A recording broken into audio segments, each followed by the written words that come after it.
मरने के पहले आप लोग अपने मन को बिल्कुल शांत कर लेंगे। अरे जिंदगी भर तो अशांत था ही, मरते मरते भी अशांत हुआ, तो फिर मुझे ये बताओ कि तुम्हारा मनुष्य बनना क्या सार्थक हुआ? आप मनुष्य क्यों बने हैं? जो काम आप लोग कर रहे हैं ये काम तो कुत्ते बिल्ली भी कर रहे हैं। तुम क्या कर रहे हो? बच्चे पैदा कर रहे हो। बच्चे पैदा तो सूअर भी कर रहे हैं, हाँ या ना? बच्चा पैदा करने का काम केवल आप लोग ही करते हैं, ऐसा नहीं है। कुत्ता बिल्ली पक्षी हर योनि में बच्चे पैदा करने की व्यवस्था है या नहीं? बोलो हाँ। फिर तो तुम भी बच्चे पैदा करने में लगे हो, सूअर भी बच्चा पैदा करने में लगा है, फिर उसमें तुम में अंतर क्या रहेगा? तुम भी खाने में लगे हो, ये खा ले वो खा लो, वहां से बुला लो, वहां से कुछ भी खा लो, देखना नहीं है कैसा है, खा लो। अरे खाने पीने के पहले विचार करो क्या खाने लायक है क्या नहीं है।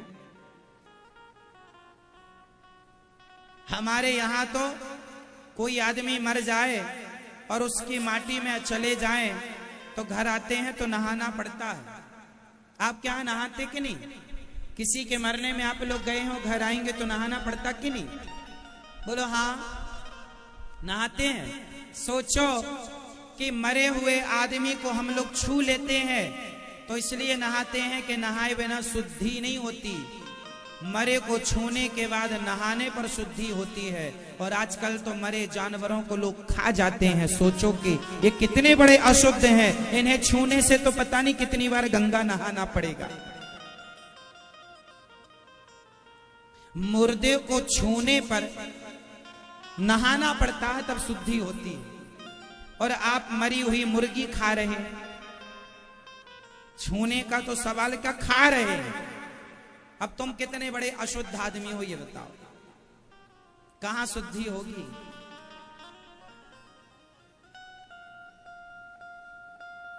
क्यों मैया? इतना भ्रष्ट हो गया है आज का व्यक्ति, पूछो मत।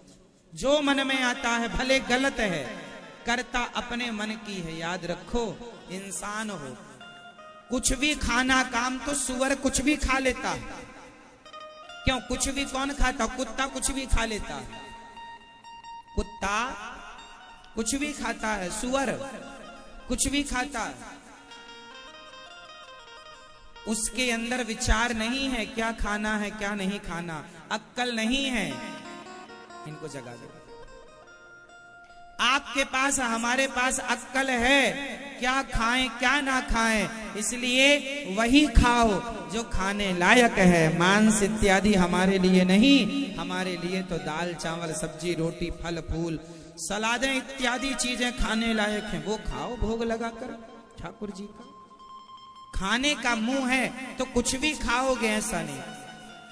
यदि बच्चा पैदा करने आए हो तो बच्चा सूअर भी पैदा करता है। खाने का काम तो सब लोग, सूअर भी खाता है। सोता कौन है? आप कितने घंटे सोते हैं दिन में?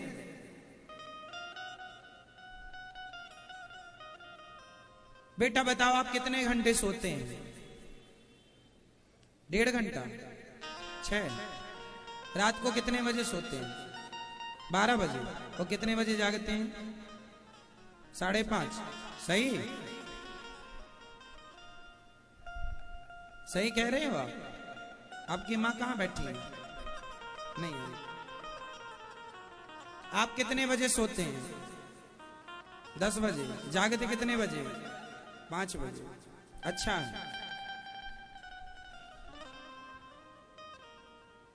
समय से सोइए समय से जागिए, ये इंसानों का धर्म है। और ये इंसानों का नहीं, मैंने बंदरों को भी देखा है। 7 बजे 8 बजे सो जाते हैं और सवेरे 5 बजे जाग जाते हैं, 4 बजे। चिड़िया 4 बजे 5 बजे चहकने लग जाती है। बोलो हाँ या ना? आज का आदमी बच्चे पैदा कर रहा है तो ये काम सूअर भी कर रहा है, खा रहा है ये काम कुत्ता भी कर रहा है, सो रहा है ये काम तो कुत्ता बिल्ली सब कर रहे हैं। ये तीनों काम सब करते हैं। एक चौथा काम एक ऐसा है जो केवल मनुष्य कर सकता है, और वो काम है समाज की सेवा और आत्म कल्याण करना, अपना कल्याण। ये मनुष्य ही कर सकता है। अपने मन को वश में मनुष्य कर सकता है, और मनुष्य होकर ना किया तो फिर आपका मनुष्य होना बेकार है। इसलिए आप लोग अपने मन को अभी से कंट्रोल करो और मरने के पहले बिल्कुल साध लो। और यूं मन में उथल पुथल मची मच गई ना, मर गई ना मैया, तो अगला दुर्गति हो जाएगी। सारी टेंशन चिंता छोड़ दो, सब भगवान जी करेंगे। आप तो आनंद से भगवान का चिंतन करते करते सारा मन भगवान के चरणों में लगाकर शांत करके मन को फिर भगवत चिंतन करते करते प्राण त्यागिएगा, फिर त्यागिएगा प्राण। यदि मन जरा भी गलत रास्ते पर मरते समय चला गया तो आपकी बड़ी दुर्गति हो जाएगी। इसलिए ज्यादा से ज्यादा मन को केंद्रित कीजिए, मन शांत होगा। अच्छा एक बात बताओ, सुई स्थिर है तो ही उसमें धागा जा सकता है। यदि सुई चल रही है, हिल डुल रही है, उसमें धागा जा सकता है? उसी तरह मन जिस दिन केंद्रित हो गया, स्थिर हो गया, उसी स्थिर मन में परमात्मा रूपी धागा प्रवेश कर जाएगा। अब केंद्रित हुआ ही नहीं तो भगवान जाए कहां से? मन भी उतना ही बारीक है जितना सुई का छेद बारीक होता है, उसमें धागा जाएगा। मन मंदिर में भगवान जाएंगे, शर्त है मन को स्थिर करना पड़ेगा। क्या मन को, क्या सुई को हम हिलाते रहें और आपसे कहें धागा डालो, तो क्या पॉसिबल है? संभव? नहीं, हो ही नहीं सकता। उसी तरह मन को केंद्रित किया जाए, और मन जब केंद्रित हो जाएगा तो भगवान प्रवेश कर जाएंगे। बस मन केंद्रित हो जाए। तो गोपियां जो हैं ये सारा काम धाम छोड़कर इसलिए आ गईं क्योंकि इनका मन इतना केंद्रित था कि भगवान के सिवा इनके मन में कोई था ही नहीं। इसलिए सब छोड़ दिया, और छोड़ क्या दिया? छूट गया। मन में जब भगवान बैठ जाते हैं, मन भगवान में लग जाता है तो संसार छोड़ना नहीं पड़ता मेरी माँ, संसार छूट जाता है। छोड़ना और छूट जाना ये दोनों बातें अलग अलग हैं। यदि आपने छोड़ दिया तो छोड़ देने का अभिमान बना रहेगा कि मैंने छोड़ा है, पर छूट गया तो अभिमान नहीं आएगा। बात समझ में आई? नहीं आई? चलो फिर से समझाते हैं।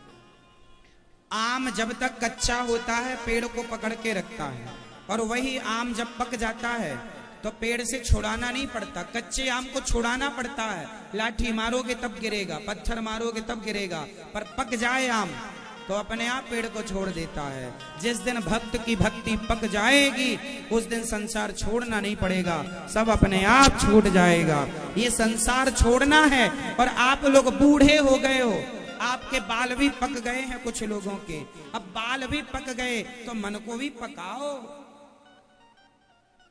कच्चा मन और पक्का मन में क्या अंतर है? कच्चा मन, आपका मन कच्चा है कि पक्का?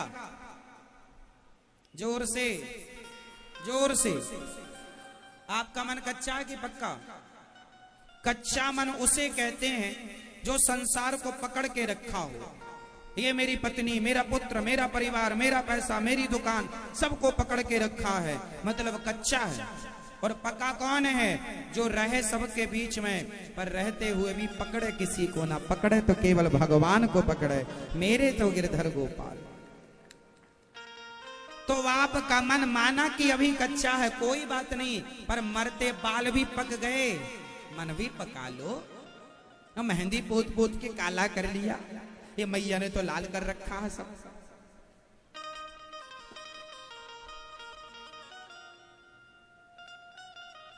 इसलिए मन को पकाइए। मन बिठा दीजिए, बैठिए, चेयर रख दीजिए। मन की चंचलता मिटाना आवश्यक है। यदि आपका मन स्थिर नहीं हुआ तो आप हारे हुए व्यक्ति। मैया, ओ मेरी मां, कहां नजरें गड़ गईं?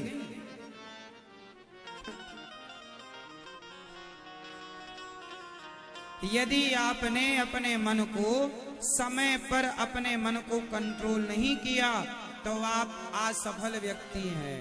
आप यदि अपने मन को कंट्रोल कर लेते हैं तो आप सफल व्यक्ति हैं। बाल पक गए हैं, अब क्या पकाना है?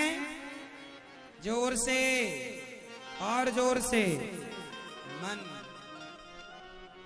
और मन पक गया तो सब आनंद, यहां भी आनंद वहां भी आनंद। कच्चे आम की बनती है चटनी और पके आम का स्वाद हो जाता है मीठा। कच्चा आम होता है खट्टा, पका आम होता है मीठा। जिसके जीवन में खटास है मतलब अभी कच्चा है, जिसके जीवन में मधुरता आ गई है समझ लेना पक गया है। तो आप अभी कच्चे हो कोई बात नहीं, पर पकाओ। कच्चे मर मत जाना, मरने के पहले पकना चाहिए। नारियल दो तरह का होता है, एक कच्चा नारियल एक पक्का नारियल, हाँ या ना? नारियल कितने प्रकार का? जोर से। एक कच्चा और एक पक्का। कच्चे पक्के में अंतर बताओ। कच्चा नारियल होता है जो खोपड़ी से चिपका होता है। नारियल को क्या बोलते हैं आप लोगों की भाषा में? जो ऊपर का जो कड़ा कड़ा, हमारे यहाँ नारियल ही बोलते हैं, उसकी खोपड़ी बोल देते हैं। आप क्या क्या बोलते हैं? ठीक है, आप समझ रहे हैं ना? बोलते क्या है वो मुद्दा नहीं है, आपको समझ में आना चाहिए बस। जो नारियल होता है, कच्चा नारियल आप तोड़ेंगे ना तो खोपड़ी टूटेगी ना तो उसका गोला भी टूट जाएगा, जो उसके अंदर गोला होता है। और पका हुआ नारियल तोड़ेंगे तो खोपड़ी टूटेगी पर पका हुआ नारियल नहीं टूटेगा, उसका गोला अलग होगा। ये नारियल कच्चा नारियल है या पका हुआ? जोर से। हाँ, ये पका हुआ है। जब इसकी खोपड़ी ऊपर वाली टूटी होगी ना तो ऊपर वाली तो टूट गई होगी, पर देखो इसका कुछ भी नहीं बिगड़ा, ये भी तो अंदर से निकला होगा। क्यों? देखो इसका कुछ भी नहीं बिगड़ा। जबकि ये कच्चा होता पर फिर तोड़ा जाता तो ये भी टूट जाता खोपड़ी के संग संग। बात सही है कि गलत है? सही है। उसी तरह कच्चा और पक्का, जो कच्चे मन का आदमी है, जिसका मन अभी कच्चा है, कच्चे आदमी की जैसे पत्नी मर जाए, किसी की पत्नी मर गई, एक पुरुष आया, महाराज मैं मर गया, मैं मर गया, मैं मर गया। तू मर गया? तू कहां मर गया? तू तो जिंदा। महाराज मेरी पत्नी मर गई। तेरी पत्नी मर गई है और तू कहता मैं मर गया। ये कच्चा है। पत्नी मरी, खोपड़ी टूटी तो ये भी टूट गया। पत्नी मरी तो इसको लगा मैं मर गया। किसी का नुकसान हो जाए 1 लाख का, अरे महाराज मैं मर गया, मैं बर्बाद हो गया, मैं मर गया। तू कहां मर गया? ये कच्चा है, क्योंकि दुकान से इसका इतना अटैचमेंट था जैसे कच्चे नारियल का खोपड़ी से अटैचमेंट हो जाता है। वो टूटती है तो ये भी टूट जाता है। दुकान से, परिवार से, पति से, पत्नी से, पुत्र से इतना अटैच हो जाता है आदमी कि उन्हें कुछ होता है तो इसे लगता है हमें कुछ हो गया। और ये कच्चा है। अब पका हुआ वह है कि जिसका कोई कुछ भी चला जाए लेकिन वो ये जाने कि ये तो सब भगवान की अमानत थी, भगवान के पास चली गई, हमारा तो कुछ था ही नहीं, हमारी तो भगवान थे हैं रहेंगे। ये ज्ञान आ जाना कि सब भगवान का है, ये ज्ञान धारण कर लेना, यही पका हुआ। सब भगवान का है ये मान लेना पका हुआ भक्त। मन कच्चा और मन पक्का। उनका मन कच्चा है जो सबको अपना मानते हैं, उनका मन पका है जो सब कुछ भगवान का मानते हैं। देखो बात जरा सी, ये मेरा है और ये भगवान का है। यदि कहूं कि मेरा है तो नुकसान भी फिर मेरा होगा, और कहूं कि सब भगवान का तो भगवान जाने और भगवान का काम जाने। तो आपका मन माना कि अभी कच्चा है, पर कच्चे मन से मर ना जाइएगा, मन को पकाइएगा। तो कौन कौन अपने मन को पकाना स्टार्ट करेगा? अब से कच्चे नारियल बनोगे कि पक्के नारियल? हाँ, कच्चे पक्के नारियल। खोपड़ी टूटे तो टूट जाए पर गोला नहीं टूटेगा। ये दुनिया में कुछ होता रहे, पत्नी पति पुत्र परिवार हम सब इस धरती में मेहमानी करने आए हैं। किसी की मेहमानी कभी पूरी हो जाए, किसी की कभी। इसलिए दुनिया में रहो पर अटैचमेंट दुनिया से।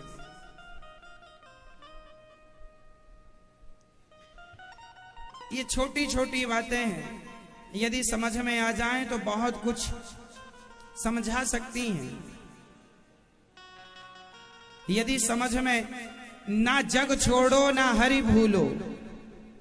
एक अच्छी बात आपको मैं सुना दूं। इसका मतलब ये नहीं है कि आप लोग काम धाम करना छोड़ दें, पैसा कमाना छोड़ दें। ना, पैसा कमाओ, नाम कमाओ, खूब इज्जत कमाओ, सब कुछ करते हुए अपने आप को करता ना मानो। करते तो मेरे भगवान है सब कुछ। ये मान्यता ही आपको पकाएगी। करते हुए भी कर्तापन का अभिमान ना हो। ना जग छोड़ो, ना जग छोड़ो ना हरि भूलो। ना जग छोड़ो ना हरि भूलो, कर्म कर जिंदगानी में, रहो दुनिया में तुम ऐसे, कमल रहता ज्यों पानी में। ना जग छोड़ो ना हरि भूलो। ना तो जग छोड़ना है, ना तो परिवार छोड़ के कहीं जाना है, और ना भगवान को विसारना है। तो ना जग छोड़ो ना हरि भूलो, कर्म कर जिंदगानी में, कर्म करते रहो जो तुम्हारा काम है। ना जग छोड़ो ना हरि भूलो, कर्म करो जिंदगानी में, रहो तुम दुनिया में ऐसे, कमल रहता ज्यों पानी में। जैसे कमल पानी में रहता है पर पानी से अलग है, संसार में रहते हुए संसार से अलग रहो। बस इतनी सी बात है। और ऐसी कौन सी गोपियां।